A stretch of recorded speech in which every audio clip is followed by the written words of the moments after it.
Hey guys, my name is Erinn Elizabeth O'Sullivan and you're watching my channel, That Actor Erinn. A little bit about me.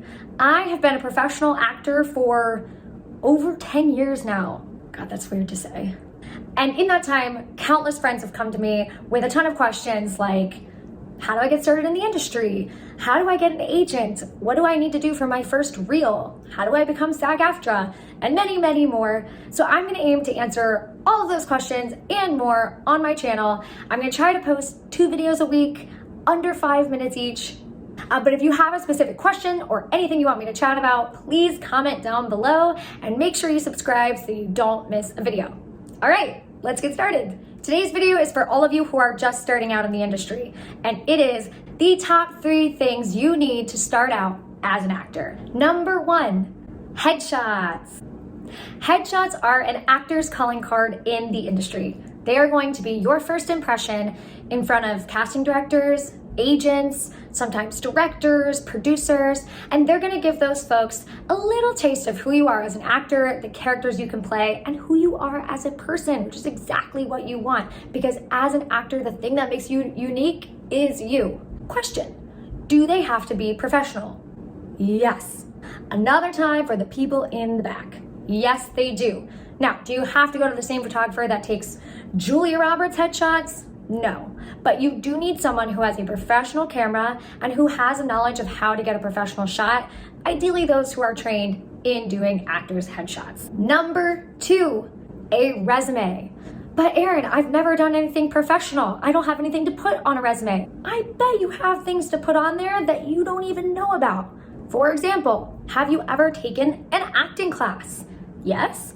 Put it on your resume. How about a singing class? How about a dance class? How about any sort of training related to the arts? Stage combat, for example.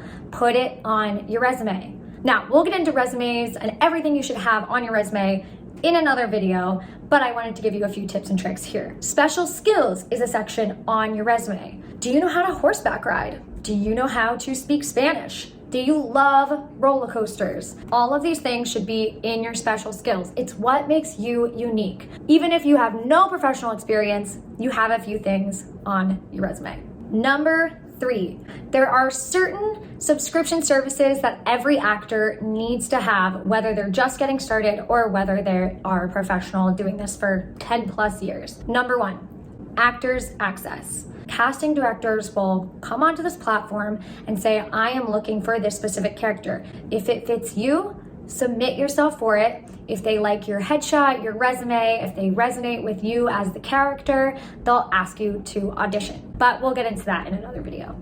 The second subscription you need is LA Casting or Casting Networks. LA Casting is only for LA, Casting Networks is for everybody else.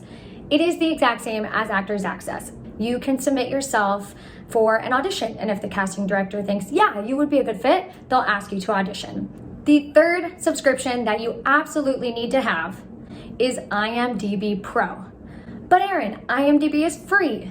Yes, however, Imdb, the free version, does not give you contact info. Why is this important? If you're looking to reach out to a casting director or an agent, that is where you're going to find their contact information. Why use Imdb in the first place? Well, every time you get an audition, you should be doing your homework. What does that mean? That means looking at the director, looking at the writer, looking at the producer. What have they worked on before? Looking at the casting director. Do they typically cast 60-minute dramas that are more gritty? In which case, you'll know your audition needs to be a bit more grounded, a bit more still. Or do they cast silly 30-minute multicam comedies? If so, you know your audition can be a bit more animated, a bit more fun and lively. Where do you find where all of these people have done all of their past work, what they've done before? You find it on Imdb. A couple of honorable mentions are Backstage, if you're really into theater. We Audition's a great one, especially if you need a reader and you don't have one on hand. There's a bunch more. We can get into that in another video. Okay. Those are the 3 things you really need to have in place when you're starting out in the acting industry. If you like this video, please like, please subscribe, and I'll see you in the next video.